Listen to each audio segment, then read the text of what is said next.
Assalamu алейкум, ардактуу журт. Алгач барыңыздарды жаңы жылыңыздар менен куттуктап алайын дагы. Андан ары мен токтогон жеринден Манас баянын улайын. Сиздер болсо эфирди бөлүшүп коюуну унутпаңыздар. Ошентип Жакып Алтайдагы аттуу баштуу аксакал көксакал дегендерден жыйнап 60 кишини чогултуп өргөөсүндө кеңеш өткөзүп жатат. Жакып минтип сөз баштады. Мына Манас жаштык кылып Кытайдын кыйрын бузуп кирип тетигил дагалак даңгуу ары жагы Ымалайга чейин Саңыроого чейин чаап келиптир. Эми Кытай деп бул чаап келгенибиздин аз-мазы жарымынан азыраак эле Кытай болбосо калганы уйгур, маңгул, баягы манжур, бир топ түрк аралаш өзүбүздүн эле эл. Булар Кытайдын астында калып калбадыбы?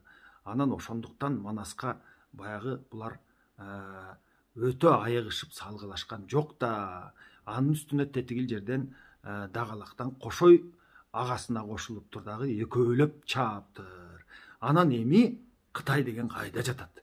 Тиги мухиттен тарта берки жагы түп бейжинден бак бурчундан тетигил Эсенкан кылкылдатып кол айдап келсе, колдун барын мол айдап келсе, биздин көрөр күнүбүз не болот?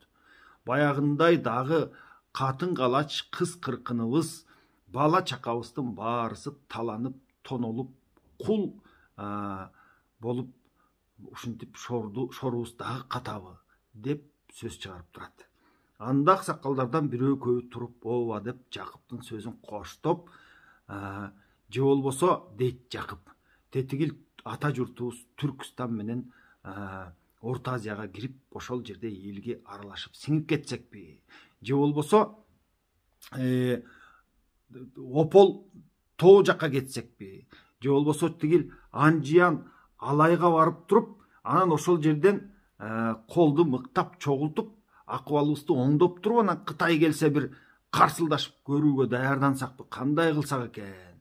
Десе, аксакалдардан айрымдары туруп, мыногул Орол тоосунан ары кетели, ошол жака Кытай жетпейт деп кеңеш уланып жатты эле.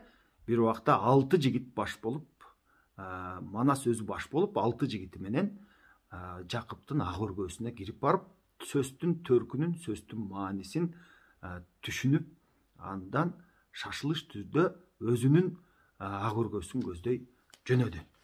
Жөнөп барып эле жылкылачылардын башчысы Өскөнбай менен Ыйманды чакырып, 12 байтал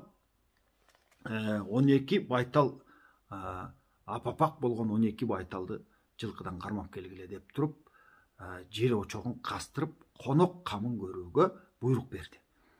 Андан соң ошол Жакыптын үйүндө олтурган жанагы аксакал көксакалдын баарысын өзүнүн ак өргөөсүнө чакырып, андан кийин элдин баарын чогултуп, анан ортодо туруп мындай деп сөз айтып атат.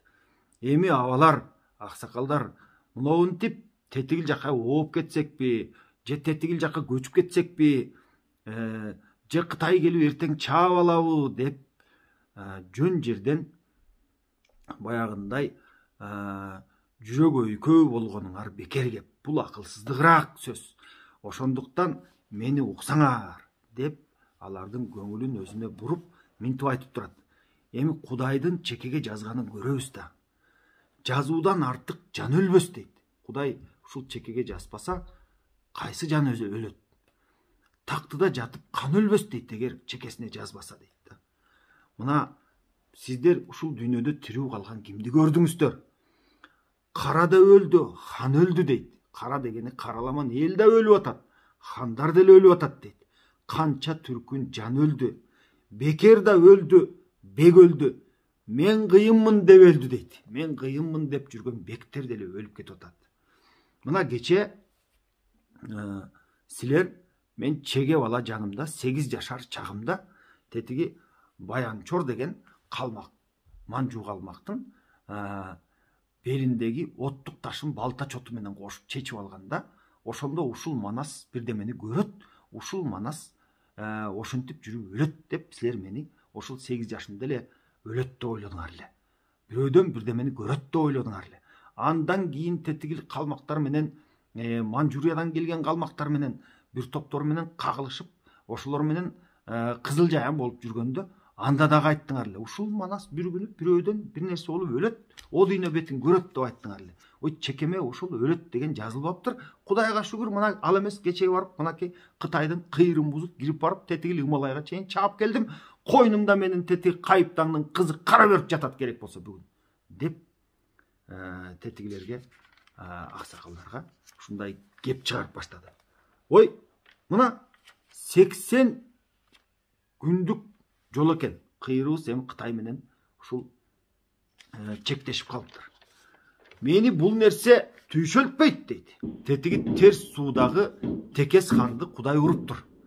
Анын жанындагы Куяс деген балбан экөө биригип, тетиги чүйдө жаткан Акунбешимге, Кемен деген Жаңжунга, андан нары жактагы Керкөлдөгү Оронго, андан нары жактагы Баласагунга бүт кабар берип, кат жыйнашып, ал жерден 60 000 кол жыйнап, бизди чабабыз деп, тетигил жерде Алтайда жаткан Бурут Оролду алды, Алтайды алды, анысас келгенсип тетиги жактан Кашкардан тетиги Даңгу Саңыроого чейин кирип барды. Бул баланы жок кылбасак болбойт деп кол жыйнап бүткүл баягы чүйдөгү Кытайды, Акунбешимди, алар ушул Чүй, Кашкар, мынабу Самарканд, Ташкент, жана башка дегендин баарысын ошол учурда Кытайлар басып турган экен да. Мына ошол жактардан кат беришип, кат алышып, Култаң деген аяр качып барып булардын баарысына айткан экен. Баарысы дүрбөп азыр кол жыйнап жатыптыр. Атиги силер айтып, силер коркуп жаткан Бейжиңер 5 айлык жол. Ошол 5 айлык жолдон качан Эсенкан келип калат экен деп коркуп жата беребизби? Атабыз Алаштын барында муногу намыс талашып жүргөн чагыбызда. Ошондо Моңгол менен татар Кыргызстан бөлүнүп кетти. Алар тетиги бизге караганда Кытайды жакын көрүп кетти. Мына ошолор болуп биз бытырап, ушинтип бири-бирибиз менен ынтымагыбыз жок жүрө берсек, бизди басып алат да. Мына ошондо Кытайдын ушул жакты басып турганына 200 жыл болгон экен да. Мына ошентип сүйлөп, анан Манас мындай деп айтып жатат да. Эми курсаң тойгонуна сүйүнүп, ушинтип малым аман болсо, жаным аман болсо деп жата берсең, албетте сени баягы Кытай күндө келип коркутуп, малыңды талап, кызыңды күн кылып, балаңды кул кылып тура берет. Деп туруп анан кийин мынтип сөз айтып атат. Корстон болбо дүйнөгө, короодо көп коюм деп, кор болбоймун оюм деп, комсоо кепти сүйлөбө. Өрүштө жылкы малым деп, өзгөчө кыйын алым деп, өкүнүчтүү болор айткан кеп. Жайытта сыйыр уюм деп, сандыкта дүйнө буюм деп, санаңа алсаң жаман кеп. Деп, мына ошолордун баарысын айтып, андан соң дагы мындай дейт. Чоң бойдон жүргөн чоң барбы? Эгер келсе жайчилде ээрбей турган тоң барбы? Дейт дагы. Анан эми Кытай, ушул Кытай бойдон эле туруп, ушул бизди чаап, ушул биздин эсебибизди таап жүрө береби? Булардын дагы пешенесине жазып койгон болсо, хан бойдон жүргөн хан барбы? Кайтарса Кудай сыймыгын карып болбос жан барбы? Деп, мына ушул сөздөрүн баягы отурган элге айтып турат. Андан ары Манас сөзүн улап, барча кыргыз түрк бириге турган болсок, баш жагы Булгар, Каракум, Көкөн оор көл биздин жер. Күн чыгышы көбү Шамуга чейин тетиги Гобби чөлүн айтып жатат да, ошого чейин Кыргыздын тукуму, түрктүн тукуму. Аяк жагы Арал көл, андан түштүгүн балык, ыспана, ушул жерге чейин биздин элибиздин кыйры баягы созулуп жатат. Азыр Кытай бизди кысты. Кытай ушул элдин баарынын жайын алып, чегин бузуп, тетиги Кырымга чейин жетти. Орол тоо бүт баарын алды. Деп, Орто Азия менен Түркстандын эски аты Нааман экен. Андан ары Манас сөзүн улап мындай дейт. Олуй Ата, Чоң Ташкент, Орчун Кокон, Маргалаң, Орто Төбө, Самарканд бул баарысы бүт ушул түрк балдарынын жери, биздин жер дейт. Мына биздин урууларды да анан санап өтөт да. Каратейит, Катаган, Маңгыт, Найман, Жедигер, Бостон, Жөөкөс, Думара, Өзбектин уруулары. Бул да кыргыз тектүү эл. Сапар уулу Самар кара кыргыз уругу дейт. Самарканд деген шаар Сапардын уулу Самар деген хан болгон экен. Мына ошол Самардын атына коюлган Самаркент шаар болуп кийин аты калып калган экен деп биздин эпоста айтып турат. Андан соң ошол жердеги чогулган элдин баарын санап чыкты. Алчындан Бообек, Аргындан Каракожо, Кыпчактан Тасчечен, Өзбектен Акынбек, өз тууганы дейт Манастын. Базылбек, Манжуудан келген Мажик, андан дары Тыргооттон Деркенбай, Гүлдүр Чаган, Аңгир уулу Коной, Ак Балтанын Болоту дейт. Ак Балтанын Болоттун аты кийин Чубак болуп өзгөргөн. Чубактын аты эмне болуп Чубак болуп калган? Бул атын минип чууну көп салчу экен да. Мына ошон үчүн Болот аты өзгөрүп Чубак аталып калыптыр. Андан кийин жаңы келди дейт жаш балдар али 40 чорого кошулду. Баягы Ороздунун 10 уулунун бирөөсүнүн балдары Сыргак менен Серек ошондо келип жаңы али сырыңарды биле элекмин, бирок жаңы келдиңер. Мына баарыңар даярдангыла дейт. Дөөлөстөн Шаабек, Абдылда бүт баарыңар даярдангыла. Биз Нааманга казат кылабыз дейт. Нааман жана эле айтып кеттим, Орто Азия Түркстандын ошол учурдагы аты. Андан кийин кече Нааман, Анжиян, Алай, Орто Төбө, Маргалаң, Кожент, Жизак, Кокон, Ташкент, Букар, мына ушул жерлерди Кытай басып алды. Бул бүт биздин жерибиз эле. Букарда аштык айдап мал кайтарган биздин элибиз.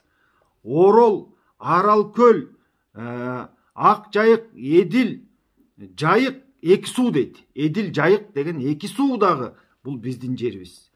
Капал, Каракөл, атадан калган жер булардын баарысы. Илени да бүгүн алдырып отурабыз. Жет өзөндү да бүгүн алдырып отурабыз Кытайга деп андан ары жерлердин аттарын атап Экибаш, Суншону, Узунтоо, Керкөл, Чүй, мына ушулардын баарысын биз алдырып Кытай чаап олтурат. Азыр биздин жер деген жерибиз мына Алтай тоону таянып, нары жагы көмү, шамы чөл болду. Ушунун баарын айланып жүрдүк. Темир Ноор деген көл болду. Ушунун баарын айланып, тегеренип, жүрүп, жүдөп, анан ушул жерге келип туруп калдык. Эми айтып турат. Мен тетиги Нааманды чабамын, ошонун бир айласын табамын. Ошол жердеги жеримди, атадан калган элимди бошотомун. Антпейинче турбаймын. Баягы антпей басып жүрсөм, атанын уулу деген атым кайда болот? Менин Манас деген атым кайда болот? Баарыбыз бул дүйнөгө келгенден кийин намыс үчүн келгенбиз. Жерибизди алдырып, элибизди бастырып коюп, биз өзүбүз ушинтип карап отура беребизби? Биздин үстүбүздөн Кытай эзип, Кытай бизди бийлеп жүрө береби деп элге баягы сөзүн айткан соң, элдин баары анын сөзүн эп көрүп, баягы Манас айткандан кийин элдин намысы ойгонуп, ошондон кийин жакып туруп минтип айтып атат. Биз тетиги Нааманга кетсек дагы, ал жакты чаба турган болсок дагы, бул немеден Алтайдан эч жакка көчпөйлү анда. Алтайда Манас төрөлгөн жердин аты Салкын суу деп айтылат. Мен ушул Манас туулган жерге тетигил жактан баягындай устасынын баардыгын таптырайындагы, Манас туулган жерге шаар салдырайындагы атын Манас коёюн деп айтты дейт. Ошондо Манас баягы ал сөздү да эп көрдү. Ошол жердин элинин баарысы бул сөзгө баягындай муюп угушту, намыстары ойгонду.